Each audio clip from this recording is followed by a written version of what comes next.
Hey everybody, Prepper Nurse 1 here. Today is still the 11th of October. This will be the second video that's going to go up today.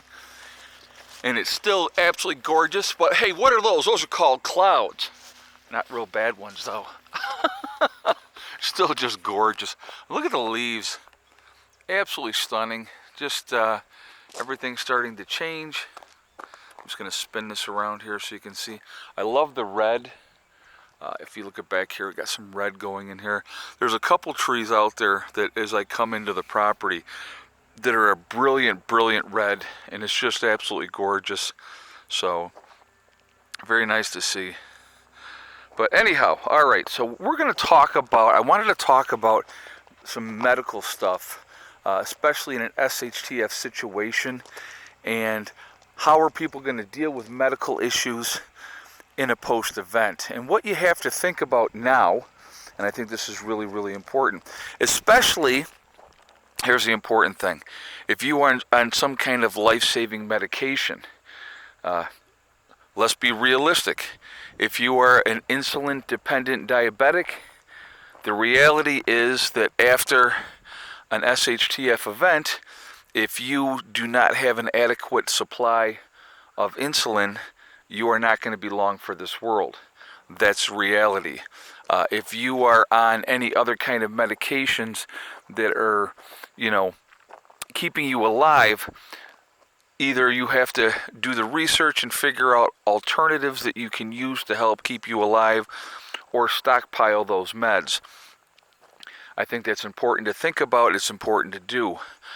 In a post-event, injuries, sickness, and those type of things are still going to happen. What do you do? How do you deal with those type of situations? Now, what we're planning on doing here, obviously if we have somebody that is sick, we'll probably have a medical area, either be it a tent, like we have one tent there, another tent there. They're 12 by 12 tents.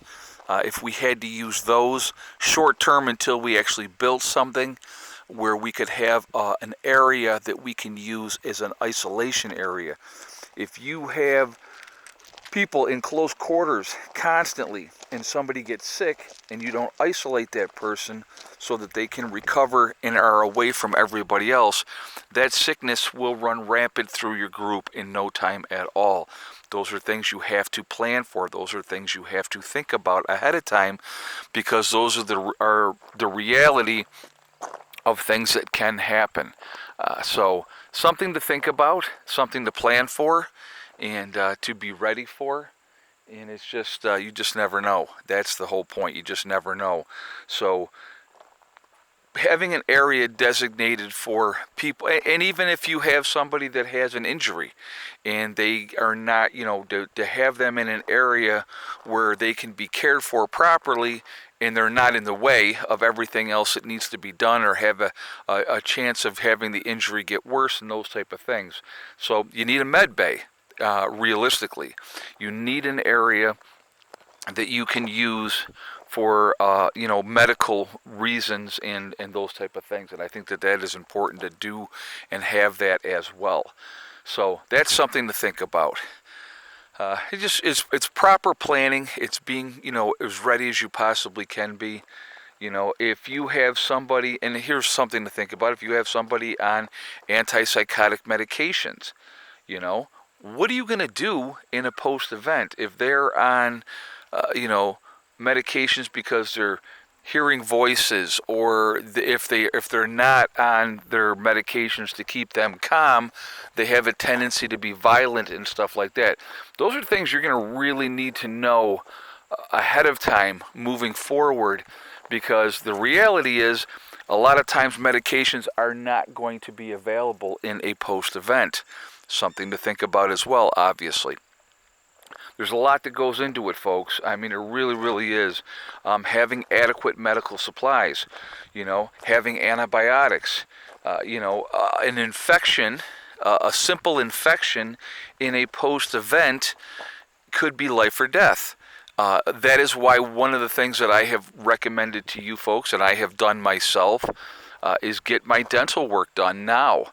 because unless you have a dentist in the group that's going to have access to the equipment that he's used to using, we're not going to be having the dental care that we have now. Your teeth are really, really important. If you get an infection and don't get your teeth taken care of, that can lead to death. So that is something that really needs to be addressed, something that really needs to be thought about and planned for, because if you get an abscessed tooth, infection gets in there, that is absolutely something that can kill you in a post-event. So that's something that really needs to be thought about ahead of time. So there's a lot that goes with it. One of the things that I had picked up, and I believe I showed you, I don't know if I showed you guys or not. I don't know if I think I have them. I think I might have put them in here. I'm going to show you ahead of time. So proper planning ahead of time. What are some of the things that you may need to have? What you should have preparedness-wise in an emergency situation? Do I have them in here? I don't think that I do. Let me look back over here. I am going to be moving these propane tanks out of here too, just so you guys know. I'm trying to figure out where I put them now. Anyway, I think I may have put them in the blue house, in the blue building, Eric's big blue house. Crutches is one of the things that I had picked up recently, and I believe I did show that on video. But people are still going to get hurt, and they're going to need medical equipment. They're going to need a shower chair, perhaps. They may need a walker. They may need a wheelchair. They may need crutches. All those type of things, I think, are important things to have. Having some medical equipment, the toilet that goes over that has the handles so that you can put it over a normal toilet so that they can get up and down easier. People are still going to get sick. They're still going to get hurt. They're still going to age. We're all aging. That's not going to ever change. So being prepared that way as well. Ace bandages, plenty of, sutures, and being able to sew up wounds and those type of things, because those injuries are still... I want you to think about this, and this is probably the best way to think about it. Right now, we go to our regular jobs, do our regular things, and all those type of things. Well, in a post-event, you are looking at survival stuff. So what are you going to be doing? You're going to be spending more time in the woods, gathering, wood or, wild edibles or whatever. Well, the terrain is not always conducive to walking. You could fall, twist an ankle, get hurt. If you're processing wood, there may be injuries because of that as well. Those things are going to happen. So to be able to be prepared to deal with them, to have those people that are going to be injured, to be able to give them the time that they need to recover from said injuries are very, very important as well. Again, the super importance. Look at the birds. Well, they're like, those are hawks, I believe. That it's really important to be able to, be prepared for those situations. And so I just kind of want to put that thought into your head, and hopefully you enjoyed this video. If you do, please like, comment, and share. It's appreciated. Again, if you are not subscribed to the channel, I would ask you to subscribe. Make sure you hit that bell icon to get all notifications as well. I am going to jump off of here for now. I hope everybody is having a fantastic day. I hope you all are being safe, and I will definitely see you on the next video. Remember, folks, we are all in this together. We are one race called the human race. As soon as we can figure that one out, we will be in much, much better shape. Also, remember to hug and kiss the ones that you love. Tell them every single day. Tomorrow is not guaranteed. We never know what's going to happen in life.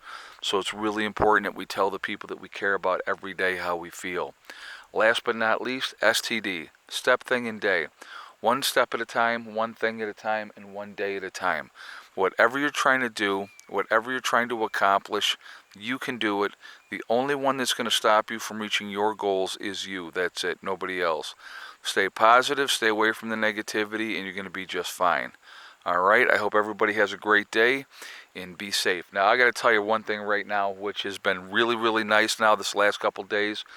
since we had our frost, I'm able to stand here, do these videos for you guys, and not have to worry about bugs in my face, flying around my head. It's been really, really nice. So anyway, guys, be safe, and I will see you on the next one. Prepper Nurse 1, out for now.